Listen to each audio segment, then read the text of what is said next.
అవినీతి ఆరోపణలపై ఎమ్మెల్యే ఇంట్లో దాడులు నిర్వహించేందుకు ఈడీ అధికారులు రావడం గమనించిన ఓ ఎమ్మెల్యే ఇంటి వెనక వైపు నుంచి జారుకోవాలని చూశాడు.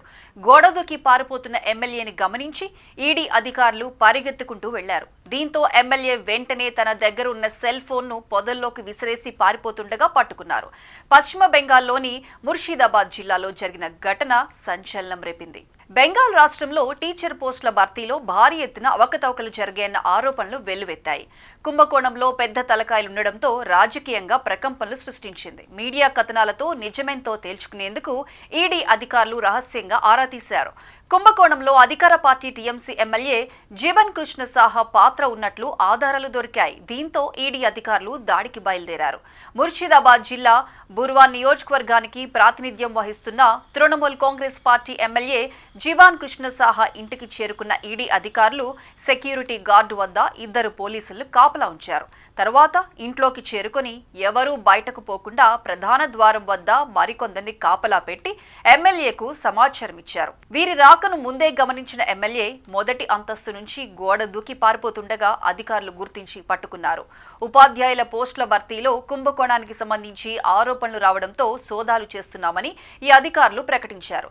ఎమ్మెల్యే పొదల్లోకి పడేసిన 2 ఫోన్లను ఈడీ అధికారులు వెతికి స్వాధీనం చేసుకున్నారు.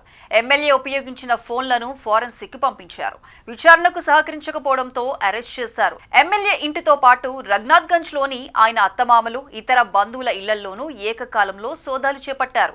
ఇప్పటికే కుంభకోణానికి సంబంధించి సాహా భార్యను గతంలోనే ఈడీ అధికారులు ఒకసారి ప్రశ్నించి వదిలేశారు. 2023 ఏప్రిల్లో ఎమ్మెల్యేను సిబిఐ అరెస్ట్ చేయగా గత మే నెలలో బెయిల్పై బయటకు వచ్చారు. ఇక టీచర్ పోస్టుల భర్తీలో జరిగిన అవకతవకలపై మనీ లాండరింగ్ కోణంలో ఈడీ అధికారులు సోదాలు చేయగా క్రిమినల్ కోణంలో సిబిఐ అధికారులు దర్యాప్తు చేస్తున్నారు. ఎమ్మెల్యే కృష్ణ సాహా రాజకీయాల్లోకి రాకముందు ప్రభుత్వ పాఠశాలలో టీచర్గా పనిచేశారు.